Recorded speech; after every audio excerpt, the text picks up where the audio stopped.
नमस्कार दोस्तों। आइए आज हम लोग वाक्य भेद का दूसरा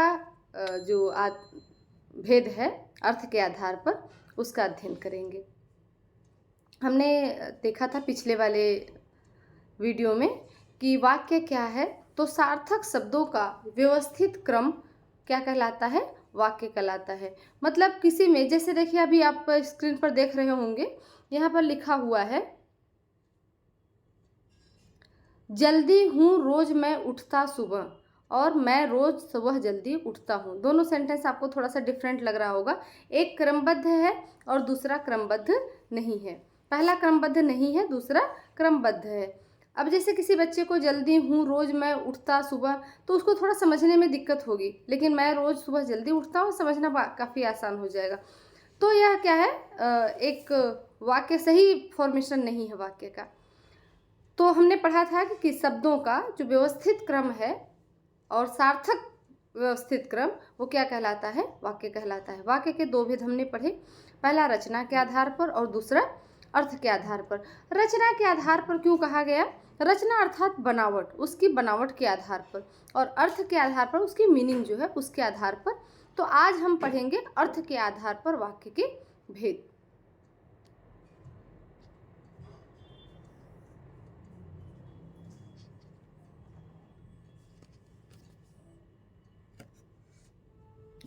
देखिए, अर्थ के आधार पर वाक्य के कितने भेद हैं? तो अर्थ के आधार पर वाक्य के 8 भेद हैं।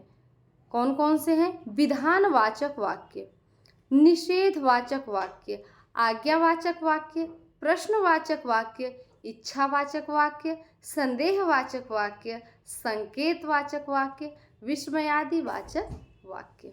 अब एक एक करके हम इन सभी को समझेंगे कि जो यह प्रकार हैं उनको यह नाम क्यों दिया गया, विधानवाचक वाक्य, निषेधवाचक वाक्य, ऐसा क्यों कहा गया। तो उसके बारे में थोड़ा हम लोग पढ़ेंगे और उसके उदाहरण के साथ पढ़ेंगे। देखिए, पहला है विधानवाचक वाक्य। क्या है विधानवाचक वाक्य? विधान का मतलब नियम, जो नियम जो हो रहा है। तो जिन वाक्यों में किसी क्रिया के कराने या होने की सामान्य सूचना मिलती है उसे विधानवाचक वाक्य कहते हैं। जिसमें कोई कार्य हो रहा है, उसकी सूचना हमें मिल रही है, वो क्या है? विधानवाचक वाक्य। जैसे सूर्य पूर्व से उदित होता है, सूर्य पश्चिम में अस्त होता है। क्या है? नियम है, हो रहा है यह कार्य। हवा बह रही है, बच्चे पढ़ रहे हैं, नियम है सामान्य। तो यह क्या है? विधानवाचक वाक्य।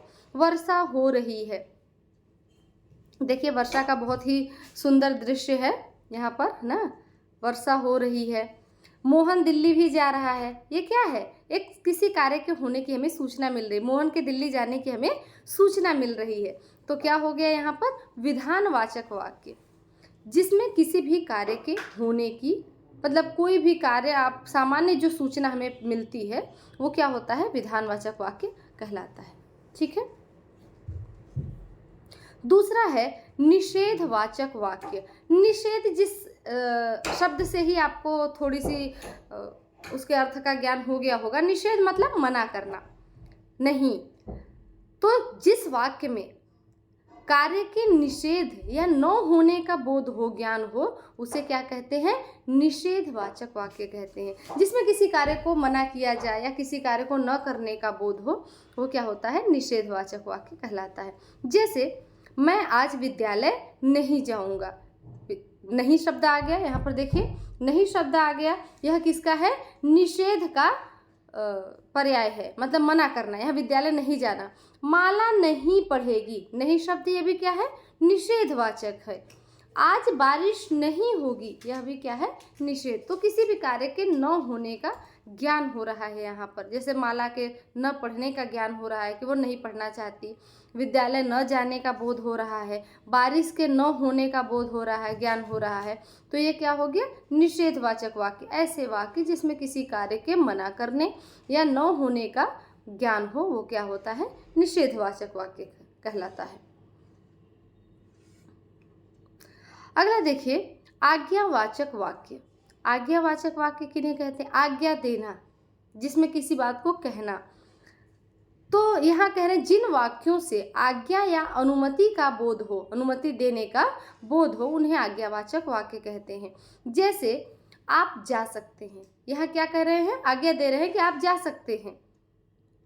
आप यहाँ से चले जाइए, आप यहाँ से जा सकते हैं, आप यहाँ से चले जाइए, आप चुप रहिए। यह आदेश दे रहे हैं आप चुप रहिए, या फिर आप अपना काम करिए। ये क्या कर रहे हैं, हम आज्ञा दे रहे हैं। तो ये कैसा वाक्य हो गया, आज्ञावाचक वाक्य हो गया।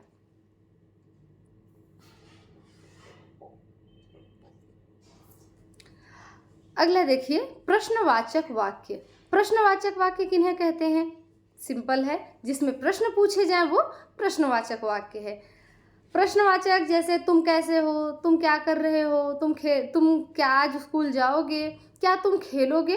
देखिए ये यहाँ कई बच्चे हैं ना, यहाँ पर देखिए कई बच्चे हैं, तो अब खेल भी रहे हैं, बाकी से पूछ भी रहे हैं क्या तुम खेलोगे। फिर अतिथि तुम कब जाओगे, आपने पिक्चर मूवी भी देखी होगी, अतिथि तुम कब जाओगे।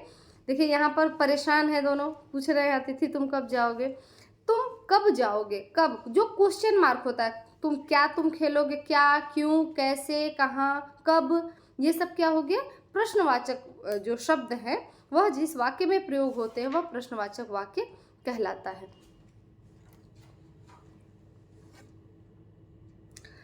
आगे देखिए, इच्छावाचक वाक्य। इच्छावाचक वाक्य जिसमें इच्छा व्यक्त हो, वक्ता की अर्थात बोलने वाले की इच्छा, आशा, आशीर्वाद को व्यक्त करने वाले वाक्य को इच्छावाचक वाक्य कहते हैं। जिसमें बोलने वाला जो है उसकी इच्छा का पता चले, या वह आशीर्वाद दे रहा हो, या फिर वह उम्मीद कर रहा हो कुछ। ऐसे वाक्य से ऐसे जो भाव हैं जिन वाक्यों से प्रकट होते हैं उन्हें हम क्या कहते हैं, इच्छावाचक वाक्य कहते हैं। जैसे ईश्वर तुम्हें चिरायु करे, मतलब तुम्हारी उम्र लंबी हो। तो यह क्या है, उसकी भावना है, उसका आशीर्वाद है, उसके मन की भावना आशीर्वाद के रूप में निकल रही है।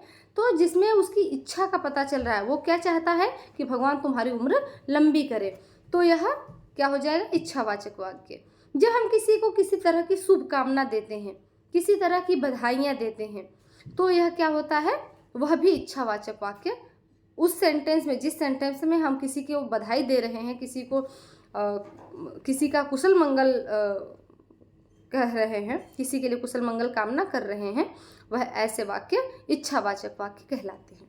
जैसे भगवान करे सब कुशल मंगल हो, जिसमें हम किसी के लिए अच्छी कामनाएं करते हैं, तो ऐसे सेंटेंस क्या कहलाते हैं, इच्छावाचक वाक्य। संदेहवाचक वाक्य, जिसमें जिन वाक्यों के कार्य के होने में संदेह अथवा संभावना का बोध हो। किसी वाक्य में अगर मान लीजिए आप कुछ वाक्य बोल रहे हैं जिसमें कंफर्म न हो, आपको थोड़ा संदेह हो, संशय हो कि यह कार्य होगा या नहीं होगा, हो भी सकता है नहीं भी हो सकता है, 50-50% वाली स्थिति है, हो भी जाए और नहीं भी हो सकता है। ऐसे वाक्य क्या कहलाते हैं, संदेहवाचक। जिसमें संदेह बना हो, ऊहापोह की स्थिति हो, होगा नहीं होगा, होगा नहीं होगा, तो वह क्या है, संदेहवाचक वाक्य। जैसे संभवतः वह सुधर जाए, तीसरे व्यक्ति के बारे में। जैसे देखिए यहाँ पर ये दो व्यक्ति हैं ना, ये बात कर रहे हैं किसके बारे में, इस तीसरे व्यक्ति, ये देखिए ये तीसरे व्यक्ति के बारे में बात कर रहा है, संभवतः वह सुधर जाए। शायद मैं कल यहाँ ना रहूं, कंफर्म नहीं है कि मैं कल यहाँ रहूंगा कि नहीं रहूंगा, शायद कल मैं ना रहूं। शायद ही तुमसे मिलने आए। जैसे ये लड़की कह रही है इस दादी अम्मा से कि तुम्हारा बेटा शायद ही तुमसे मिलने आए, जिसमें कंफर्म नहीं है कि आएगा कि नहीं आएगा, तो क्या हो जाएगा, शायद। संभावना है लेकिन कंफर्म नहीं है कि आएगा कि नहीं आएगा। संभावना है कि इस बार वर्षा अच्छी होगी, बारिश अच्छी होगी, ऐसी उम्मीद कर रहे हैं, ऐसी आशंका जता रहे हैं कि शायद इस बार वर्षा अच्छी हो, यह उम्मीद है, संभावना है, लेकिन होगी कि नहीं होगी यह कंफर्म नहीं है। तो कोई भी ऐसी बात, कोई भी ऐसा वाक्य जिसमें संदेहास्पद स्थिति हो, संदेह की स्थिति हो, वह क्या कहलाता है, वह संदेहवाचक वाक्य कहलाता है। उम्मीद है आपको समझ में आ रही होगी। आगे देखिए, संकेतवाचक वाक्य। थोड़ा सा इसको ध्यान से देखेंगे। जिन वाक्यों में एक क्रिया के दूसरी क्रिया पर निर्भर होने का बोध हो, वह संकेतवाचक वाक्य कहलाता है। इन्हें हेतुवाचक वाक्य भी कहते हैं। अच्छा 2 बार लिखा गया। इन्हें हेतुवाचक वाक्य भी कहते हैं। तो जब भी कोई क्रिया एक क्रिया दूसरे क्रिया पर निर्भर हो तो वो क्या कहलाता है?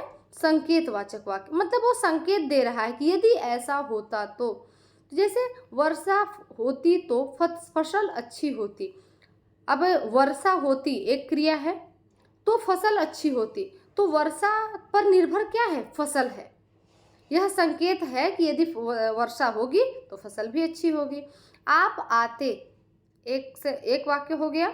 आप आते, यह क्रिया एक है, आना एक क्रिया है, पहली जो क्रिया है, हाँ देखिए ये पहली क्रिया है आते। आप आते यह पहला सेंटेंस है ना, तो इतनी मुसीबत ना आती। आते और आती यह दो क्रिया है। तो कह रहे हैं पहली क्रिया दूसरी क्रिया, जो दूसरी क्रिया है वो पहली क्रिया पर क्या है? निर्भर है। अगर आप होते तो इतनी मुसीबत नहीं होती। यदि छुट्टियां हुई तो हम कश्मीर अवश्य जाएंगे। हम कश्मीर कब जाएंगे? जब छुट्टियां हुई। यदि छुट्टी होगी तो हम कश्मीर अवश्य जाएंगे। मतलब हमारा घूमने जाना कब किस वाक्य पर निर्भर है? यदि छुट्टियां हुई तो एक वाक्य पर दूसरी जो एक क्रिया होती है उस पर दूसरी क्रिया क्या होती है? निर्भर होती है। तो यह क्या होता है? संकेतवाचक वाक्य कहलाता है। लास्ट देखिए, विस्मयादिवाचक वाक्य। विस्मयादि जिसमें विस्मय होता, आश्चर्य होता है, तो वह क्या होता है? विस्मयादि बोधक वाक्य कहलाता है। जैसे जिन कार्यों से आश्चर्य, विस्मय, हर्ष, शोक, घृणा आदि के भाव व्यक्त हों उन्हें हम क्या कहते हैं? विस्मयादिवाचक वाक्य कहते हैं। जैसे अरे इतनी लंबी रेलगाड़ी, देखिए आपको भी दिख रहा होगा ना कितनी लंबी रेलगाड़ी है। ये देखिए यहाँ से यहाँ पूरा ये जितना हमको दिख रहा है बहुत लंबी है, तो यह विश्व की सबसे लंबी ट्रेन है। तो कह रहे हैं अगर इसको आपको सामने से देखने को मिल जाए तो आप अचानक से बाप रे इतनी लंबी ट्रेन, आश्चर्य होगा। आहा कितना सुंदर दृश्य है। अच्छा तुम 100% ले आए, आश्चर्य हो गया। अरे तुम 100% ले आए। तो यह सब क्या है? विस्मयादिवाचक वाक्य है। तो जिन वाक्यों में कोई भी विस्मयादि जो विस्मय के बोधक शब्द हैं या फिर हर्ष, शोक, घृणा वाले जो बहुत ज़्यादा आश्चर्यचकित कर देने वाले हों, ऐसे शब्दों का किसी वाक्य में प्रयोग होता है तो वो क्या कहलाते हैं? विस्मयादि बोधक या विस्मयादिवाचक वाक्य कहलाते हैं। तो ये हमारे कितने हो गए? ये हमारे कुल 8 प्रकार के अर्थ के आधार पर भेद हो गए वाक्य के। कौन कौन से हो गए? तो एक बार हम रिवाइज कर लेते हैं। रिवाइज करने से पहले आप सभी से रिक्वेस्ट है कि यदि आपको वीडियो पसंद आए तो इसे लाइक, शेयर और सब्सक्राइब करें। तो एक बार फिर से रिवाइज कर लेते हैं। विधानवाचक वाक्य जिसमें किसी नियम इत्यादि का या किसी कार्य के होने का बोध हो। निषेधवाचक वाक्य जिसमें किसी कार्य को मना किया जाए या न करने का बोध हो। आज्ञावाचक वाक्य जिसमें हम किसी से कुछ या तो रिक्वेस्ट कर रहे हैं या फिर आज्ञा दे रहे हैं।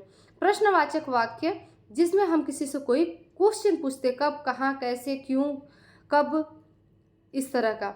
इच्छावाचक वाक्य जिसमें हम किसी के लिए शुभकामना संदेश देते हैं, कुछ अच्छी भावनाएं प्रकट करते हैं, इच्छावाचक वाक्य।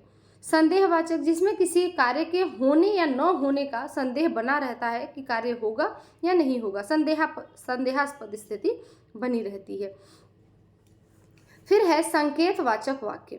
संकेतवाचक वाक्य में एक क्रिया दूसरी क्रिया पर निर्भर होती। यदि आप आते तो इतनी समस्या न होती, यदि वर्षा होती तो फसल अच्छी होती। संकेतवाचक वाक्य हो गया। विस्मयादि बोधक जिसमें किसी सेंटेंस में विस्मय आदि को बोधित करने वाले शब्द हों या फिर हर्ष, शोक, घृणा इत्यादि, जैसे छी कितना गंदा है, तो यह क्या है? ये भी विस्मयादि बोधक हो गया। आहा बहुत सुंदर दृश्य है, ये भी क्या हो गया? विस्मयादिवाचक। तो यह कुल 8 प्रकार के वाक्य के भेद हो गए। अर्थ के आधार पर, रचना के आधार पर हम लोग पढ़ चुके हैं। तो उम्मीद है आपको अच्छा लगा होगा। नमस्कार।